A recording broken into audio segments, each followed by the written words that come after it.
अस्सलाम वालेकुम बच्चों, कैसे हैं आप लोग? ठीक है, ठीक तैयारी हो रही है, अच्छी तैयारी कर लें आप लोग सब। ठीक, अच्छा जी, मैंने आप लोगों को जो करवा दिया है वो आप लोग असाइनमेंट की सूरत में घर में बैठ के तैयारी कर रहे होंगे मुकम्मल। ठीक है, अब 7 जून से खुल जाएंगे कॉलेजेस वगैरह आपके, तो आप लोग आएंगे तो जल्दी जल्दी जो है अपना असाइनमेंट कंप्लीट कर लें, ताकि जो है अपने असाइनमेंट जो चेक करवा दें और फिर उसके बाद आप लोगों के पेपर शुरू हो जाएंगे फ़ौरन। ठीक है ना? तो जो है जो कुछ पढ़ाया जा रहा है उसे बहुत गौर से ध्यान से देखें और समझें, ये आगे चल के आपके लिए आसानियाँ पैदा करेगा। पेपर्स के दिनों में आपकी तैयारी अच्छी होगी। ठीक है, आज हम कर रहे हैं तबसरे वाला क्वेश्चन, सवाल नंबर 8 कि किसी शायर के कलाम पर तबसरा करना है। और आज हमारे पास जो शायर है वो है ख्वाजा मीरदर्द। ठीक है, ख्वाजा मीरदर्द आज हमारे शायर हैं। ठीक है, सबसे पहले उनकी बारे में तबसरा करने से पहले सबसे पहले जो हेडिंग हमारे पास होगी वो होगी तारुफ। तारुफ में हम जो है क्या लिखेंगे? तारुफ में हम बताएंगे कि ख्वाजा मीरदर्द कहाँ पैदा हुए, उन्होंने क्या क्या किया, कहाँ से तालीम हासिल की और किस तरह से। जैसे मैं बताऊँ उनके बारे में थोड़ा सा कि वो जो है 1837 में जो ख्वाजा मीरदर्द हैं उनकी तारीफ की हेडिंग मैं सब कुछ आप लोगों को पहले बता चुकी हूँ, नई कोई चीज़ नहीं है। ठीक है, हाँ, तारीफ से पहले अगर आप उनके लिए कोई शेर लिखना चाहें तो आप लिख सकते हैं कि मीर के बाद दर्द का कलाम, मैं वह दर्द का ये एक जाम। ठीक है, इस तरह से एक शेर लिखकर आप उनके बारे में कर सकते हैं कि 1917 में दिल्ली में पैदा हुए। सही है, और कुरान और हदीस, सीरत मुबारका, फ़िक़्ह, तफ़सीर और तसव्वुफ़ के अलावा फ़लसफ़ा, मंतक़ की तालीम जो है उन्होंने अपने वालिद से हासिल की। ठीक है, हाँ, मसनवी वगैरह, शायरी वगैरह का दर्स उन्होंने जो है मुफ्ती दौलत से लिया, लेकिन बाकी इब्तदाई तालीम जो थी वो अपने घर में अपने वालिद से हासिल की थी। ठीक है, इब्तिदा में उन्होंने फ़ौज में मुलाजमत की थी, लेकिन जो है वालिद के कहने पर फ़ौज की मुलाजमत तर्क करके जो है वालिद की तरह एक सूफ़ी शायर बन गए और 28 साल की उम्र में उन्होंने दुनियादारी छोड़कर जो है गद्दी नशीन हो गए। ठीक है, और जो है रोशन नशीन हो गए और 39 साल की उम्र में वालिद की जगह गद्दी नशीन हो गए। और उनकी बेमिसाल जो है सब्र शिकर की सब्र शिकर कनात, और इसको देखते हुए लोग उनके मुतक़िद और उनके जो है मुरीद बन गए और जो है दिल्ली के अलावा भी इनकी दूसरी जगहों पर बड़ी शोहरत हो गई। ठीक है, अच्छा, ख्वाजा मीरदर्द का ज़माना क्या था? जो वो ज़माना था जब जो है दिल्ली में मराठों का, जाटों का, रोलों का हमला, शाह अहमद शाह अब्दाली का हमला और इंतशार का शिकार था। उस वक्त दिल्ली बुरी तरह से जो है तबाह और बर्बाद हो गया था इन लोगों के हमलों से। और ऐसे वक्त में तमाम लोग जो थे वो जो है दिल्ली छोड़कर चले गए। ठीक है, और दूसरी जगहों पर जा बसे, लेकिन ख्वाजा मीरदर्द वाहिद ऐसे शायर थे जिन्होंने आखिर दम तक वहीं पर क़याम किया और वहीं पर वफ़ात पाई। ठीक है, वो वहाँ से निकले ही नहीं और उस तमाम हालात का, तमाम मसाइब का, तमाम परेशानियों का वहीं पर रहते हुए उन्होंने जो है उसका सामना किया। ठीक है, अच्छा, और उनकी एक जो ख़ास आदत थी वो थी कि तसव्वुफ़ पे उन्होंने लिखा इश्क़ हकीकी। इसका ये मतलब नहीं था कि उन्होंने इश्क़ मजाजी पे नहीं लिखा, नहीं, उन्होंने इश्क़ हकीकी और मजाजी दोनों पर काम किया और बेहतरीन उम्दा लिखा और उर्दू अदब में तसव्वुफ़ के इमाम कहलाए। ठीक है, तसव्वुफ़ में उनका कलाम बहुत ही ज़्यादा बेहतर और दूसरे शायरों की निस्बत बहुत ही अच्छा उनका कलाम है। ठीक है, इसके अलावा जो है उन्होंने कभी किसी बादशाह के शान में कसीदे नहीं लिखे, ना कभी किसी पर रिजो किया। उन्होंने बहुत लिमिटेड लिखा, लेकिन बहुत अच्छा लिखा। उर्दू में उनका जो दीवान था वो ज़रा मुख्तसर था लेकिन बेहतरीन था। ठीक है, इनका जो है इसके अलावा उन्होंने जो है फ़न मौसीक़ी की भी बड़ी दिलचस्पी थी और वो मौसीक़ी को रूह की ग़िज़ा तस्वर करते थे। उन्होंने बाकायदा मौसीक़ी की तरबियत हासिल की और जो कवालियाँ वगैरह जो होती थी, जो नातिया कलाम हुआ करता था, उसको बड़े ज़ौक़ और शौक़ से वो जो है सुना करते थे और जो है उनको उस पर बड़ा पसंद था। और जो इन्होंने उसके अलावा अपने उसमें मजलिस और मरसिया की मुहर्रम में ये भी मुनाक़िद किया करते थे। इस तरह के प्रोग्राम भी वो किया करते थे, जिससे अंदाज़ा होता है कि वो मौसीक़ी में भी काफ़ी दिलचस्पी लिया करते थे। ठीक है, और उनके वो एक सूफ़ी शायर थे और तसव्वुफ़ के इमाम के लाए दीवान जो है बहुत मुख्तसर है, जिसमें सिर्फ गज़लें और रुबाइयाँ और जो है तरजीह बंद है। ठीक है, अब हम उनकी हेडिंग पे बात करेंगे। तो बच्चों उनकी कौन कौन सी हेडिंग है जो मोस्ट इम्पॉर्टेंट है, जो हम लिख सकते हैं और जितनी चाहे लिख सकते हैं। देखिए मैंने अभी आपके 13 हेडिंग लिखी है, तो आप जो है उनमें जो मोस्ट इम्पॉर्टेंट हेडिंग जो है वो अगर वक्त का काम है तो कम से कम आप 7 से 8 9 हेडिंग भी लिख लेते हैं तो बहुत है। बहरहाल मैंने 13 हेडिंग आज आपको समझाऊँगी, जो आपको समझ में आती है। ज़्यादा हेडिंग वो आप लिख लीजिएगा, लेकिन जो बताया जाए वो भी लिखिएगा, अपनी तरफ से लिखने की कोशिश मत कीजिएगा। लोग बच्चे समझते हैं कि हम ख्वाजा मीर दर्द को याद करके रहें, अगर मीर तकी मीर आ गए तो हम उसमें लिख दें। नहीं जी, हर एक शायर, हर जो है अदीब अलग अलग इंफरादियत रखता है और सबका लिखने का अंदाज़ मुख्तलिफ होता है।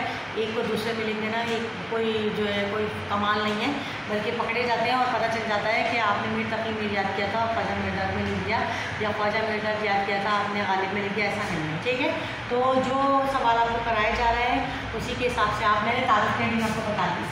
असलों में आता है उनका अंदाज़ तहरीर। ठीक है, सादा ज़बान उनकी थी और जो है बहुत ही इश्क़ हकीकी पे जोर था।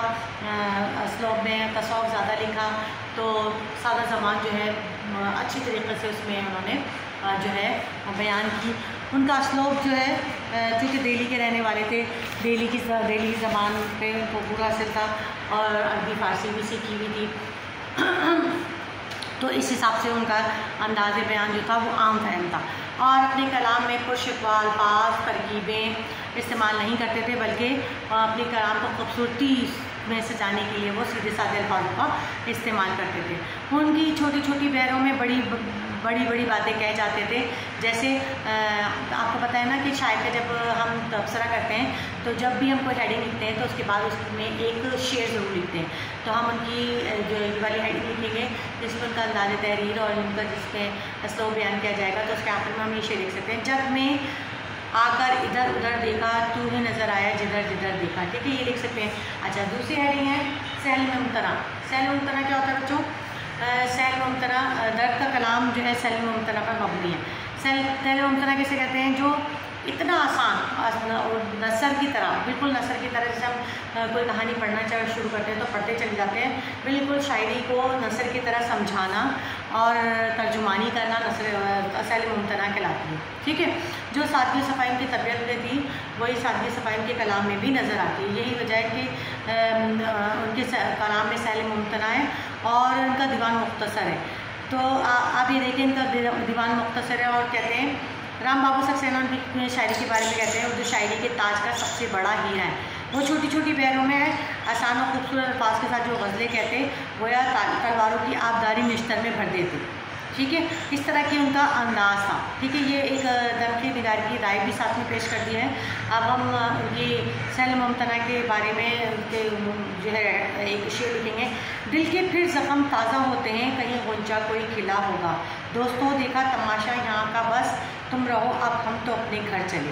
ठीक है, अब है नेक्स्ट हेडिंग कलाम का इख्तिसार। ठीक है, कलाम का इख्तिसार जो कुछ लिखते हैं बहुत तफसील के साथ, बहुत खूबसूरती के साथ बयान करते कि उनका उर्दू, ये तो हम बता चुके हैं आपको कि उनका उर्दू का दीवान मुख्तसर था।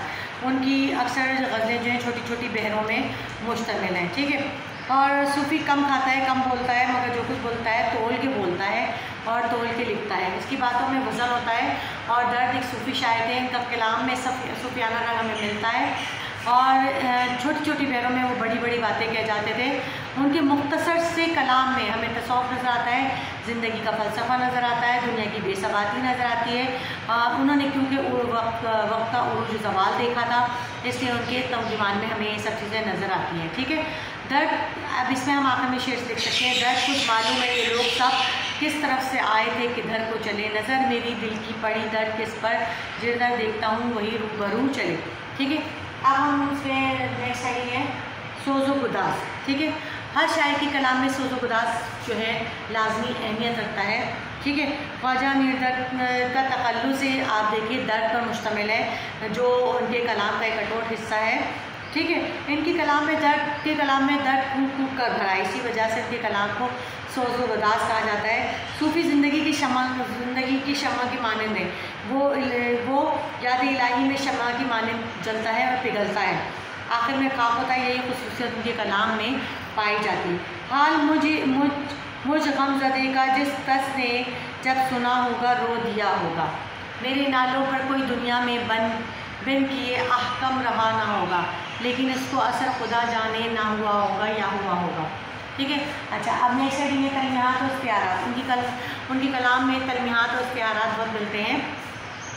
बहुत खूबसूरत उन्होंने तलमीहात और इख्तियारात इस्तेमाल किए हैं। जैसे बावजूद ये कि वबाल नाते आदम आदम के वहाँ पहुँचा के फरिश्ते भी मकदूर ना था, तूफ़ान नूह ने तो डुबोई ज़मीन फ़कत नंगे खल्क सारी खुदाई डुबो दिया। ठीक है, ये उनकी तलमीहात मशहूर है। मैंने आपको जब ये शेर समझाया था तो मैंने बताया था कि इसमें तूफ़ान नूह से मुराद जो है हज़रत नूह अलैहिस्सलाम का वाक़या है, जिसको उन्होंने तलबी के तौर पर इस्तेमाल किया है। तशबीहात और इख्तियारात भी बड़े कमाल के हैं। जिस तरह वो आटे में नमक ना डालो तो आटे का मज़ा नहीं रहता, बिल्कुल इनके कलाम में तशबीहात इख्तियारात जो है इनके कलाम का जो है हुस्न बढ़ाते हैं और उन्होंने बहुत अच्छे इस्तेमाल किए हैं और जिससे उनके कलाम का हुस्न निखर आया है। जैसे रात मजलिस में तेरे बेहुस्न के शोले के हुजूर, शमा के मुँह पर जो देखा तो कहीं नूर ना था, दिल के फिर ज़ख्म ताज़ा हुए हैं कहीं गुंचा कोई खिला होगा, शमा की मानिंद हम इस बज़्म में चले, इस बज़्म में चश्म तर आए थे दामने तर चले। ठीक है, अब आती है हेडिंग तसव्वुफ़ की। तसव्वुफ़ पता है ना बच्चों, आप लोगों को तसव्वुफ़ बता चुकी हूँ। अल्लाह की इश्क में डूब कर जो शायरी की जाती है, आरफाना और सुफियाना कलाम जो लिखा जाता है वो तसव्वुफ़ कहलाता है। और दर्द चूँकि बेसिकली सूफ़ी शायर थे और सूफ़ी घराने में उन्होंने तरबियत पाई थी, तो इस लिहाज से उनके कलाम में तसव्वुफ़ जो है कूट कूट कर भरा है। उनकी कलाम में छोटी छोटी बहरों में तसव्वुफ़ के जो है बेशुमार मोती छुपे हुए। उन्होंने मौक़िफ़ की पेचीदा मुश्किल मज़ामीन को नहायत आसान और सीधे सादे अल्फाज में समझाया है। ख्वाजा मिर्ज़ा जितने बड़े सूफ़ी शायर थे उतने ही बड़े आम शायर भी थे। उनकी शायरी में तसव्वुफ़ और तसव्वुफ़ को उनकी शायरी से अलग नहीं किया जाता। उन्होंने गज़ल के ज़रिए सूफियाना और ख़यालात और अक़ाइद का बरमिला इज़हार किया है। उन्होंने उर्दू शायरी की ज़मीन में तसव्वुफ़ का बीज बो दिया और ऐसा बीज बोया है कि वो अब तनावर दरख्त की शक्ल इख्तियार कर दिया है। ठीक है, ये उनके तसव्वुफ़ के बारे में आप लिख सकते हैं। फूलेगा इस ज़बान में गुलज़ार मारिफत या मैं इस ज़मीन शरबत के तोक़म हो गया, ये आप लिख सकते हैं। ठीक है, नेक्स्ट फ़लसफ़ा वैदुल वजूद। ठीक है, फ़लसफ़ा वैदुल वजूद यानी कि ये अल्लाह ताला, ये फ़लसफ़ा के तसव्वुफ़ में अल्लाह ताला की ज़ात अक़दस के बारे में दो नज़रियात हैं। एक नज़रिया वहदतुल वजूद का है और दूसरा नज़रिया वहदतुल शहूद का है। वहदतुल वजूद के क़ाइद सूफिया इकराम का नुक्ता नज़र ये है कि कायनात की हर शय में अल्लाह का जलवा है। यानी कि वहदतुल वजूद का तस्वर ये है कि अल्लाह ताला हर जगह मौजूद है। अल्लाह ताला का जलवा, हम कोई भी शय उठा लें हमें अल्लाह ताला का जलवा उसमें नज़र आता है। और इसी नज़रिए के तहत जो है कहा गया इस अक़ीदे से ताल्लुक़ रखते वो कहते हैं कि जग में इधर इधर देखा तो ही नज़र आया जिधर जिधर देखा है। इसी देखिए अब ये अक़ीदा है जब वहदतुल वजूद पर ये शेर बिल्कुल सही बैठता है कि मैं जिधर भी नज़र दौड़ाता हूँ मुझे मेरा खुदा, मेरा परवरदिगार हर सूरत में नज़र आता है और उसकी जलवागरी हर जगह नज़र आती है। वहदतुल शहूद के मानने वाले सूफिया किराम का अक़ीदा है कि अल्लाह ताला अपनी कुदरत कामिला से कायनात पैदा किए, बज़ाते ख़ुद कायनात की हर शय में मौजूद नहीं है बल्कि कायनात की हर शय की कुदरत का कामिला का मज़हर है। इस अक़ीदे को वहदतुल शहूद कहा गया है। ठीक है, ये हम इसमें ये वाला शेर हम लिख सकते हैं जो मैंने अभी आपको बताया। और नेक्स्ट लिख सकते हैं, ढूंढते हैं आपसे इसको परे शेख साहब छोड़ घर बाहर चले। ठीक है, अब इश्क़ हकीकी और इश्क़ मजाजी, इश्क़ हकीकी और इश्क़ मजाजी, चूँकि जो है ख्वाजा मिर्ज़ा ने सिर्फ इश्क़ हकीकी के बारे में नहीं लिखा, उन्होंने इश्क़ मजाजी पे भी बहुत उम्दा शेर लिखे हैं। और वो बताते हैं कि सूफ़ी शायर है कि सूफ़ी शायर होने के साथ साथ उन्होंने आम शायरी में भी बड़ी कमाल हासिल किया है। जैसे दिल भी तेरे ही ढंग से सीखा है, आन में कुछ है आन में कुछ है, ढूंढते हैं आप से इसको परे शेख साहब छोड़ घर बाहर चले। ठीक है, ये उनकी हम इश्क़ हकीकी और मजाजी के बारे में लिख सकते हैं। हकीकी के बारे में तो आप समझ ही चुके हैं कि वो बेहतरीन कलाम है उनका। दुनिया की बेसबाती का जिक्र, जी दुनिया की बेसबाती का जिक्र उनके कलाम का ख़ास जुज़ है और उन्होंने दुनिया की बेसबाती को बहुत अच्छे अंदाज में पेश किया है। और वो दुनिया को एक नापायदार जगह कहते हैं। ठीक है, वो आर्जी ठिकाना कहते हैं और दुनिया और लोगों उसको नसीहत करते हैं कि यहाँ दिल न लगाओ क्योंकि ये तो आर्जी ठिकाना है। ठीक है। साकिया यहाँ लग रहा है चल चलाओ जब तलक बस चले सागर चले, कल कोई और बयान करेगा इसको कहते हैं हम अब आप कहानी अपनी। ठीक है, यानी कि उस इंसान जो है कुछ देर का मेहमान है, इस दुनिया में चला जाएगा, इसलिए यहाँ पर दिल लगाने का कोई फ़ायदा नहीं है और दुनिया की बेसबाती का जिक्र वो इस तरह से भरपूर अंदाज से तरीके से करते हैं। मौसीक़ियत और तरन्नुम को दर्द को इल्म मौसीक़ी पर पूरा वो हासिल था। पहले तसव्वुफ़ मौसीक़ी को रूह की ग़िज़ा तस्वर करते थे। वो अपने खानक़ाह में महफ़िल मौसीक़ी मुनक़्क़िद करवाया करते थे और यही मौसीक़ी तरन्नुम और उनके ग़ज़लों की वजह से उन्होंने अपने कलाम में जहाँ बहर और वज़न का ख्याल रखा, वहाँ इस बात को मद्देनज़र रखा कि उनके कलाम में बेसुरा ना हो। अगर तरन्नुम ना सही ना हो, तलफ़्फ़ुज़ भी सही ना पढ़ा जाए, तो रदीफ़ व काफ़िये की फ़िक्र ना की जाए, तो शायरी में जो है जान पैदा नहीं होती। और जो जान पैदा होती है वो मौसीक़ी और तरन्नुम के बाइस, यानी कि जैसे जग में आकर इधर उधर देखा, तू ही नज़र आया जिधर देखा, मराजी है जब तक तेरी जुस्तजू, ज़ुबान तलक है यही गुफ्तगू। ठीक है, यही गुफ्तगू है। और इनका दीवान जो है 7 सुरों का सरगम है, जिसमें वहदतुल वजूद, मारिफ़त हक़, इश्क़ हक़ीक़ी, इश्क़ मजाजी के नग़मे हैं, जिनमें तरन्नुम है, नगमगी है। अगर साज भी ना गाए जाएँ तो सिर्फ अल्फाज पढ़े जाएँ तो वो नगमगी मिलती नहीं है। ठीक है, दर्द की तसानीफ़ जी है, सबसे अहम इम्पॉर्टेंट हेडिंग जो है इनकी है तसानीफ़ की। ठीक है, दर्द की तसानीफ़ में कहते हैं कि दर्द के दो दीवान हैं, एक फ़ारसी ज़बान में, दूसरा उर्दू का मुख्तसर दीवान है। इन्हें तसनीफ़ तालीक़ का बहुत शौक़ था, चुनांचे फ़ारसी नस्ल में एक रिसाला असरार सलावात लिखा। दूसरा रिसाला वारदात दर्द के नाम से है, वारदात की शरल किताब के नाम से लिखी गई। इसमें 111 रिसाले, ये सब तसव्वुफ़ की किताबें जो फ़ारसी में लिखी गई हैं और अहले इरफ़ान इन रिसालों की कदर को निगाह से देखते हैं। इनके अलावा वाक़यात दर्द एक रिसाला हुर्मत गनाम में भी है, इनसे यादगार है।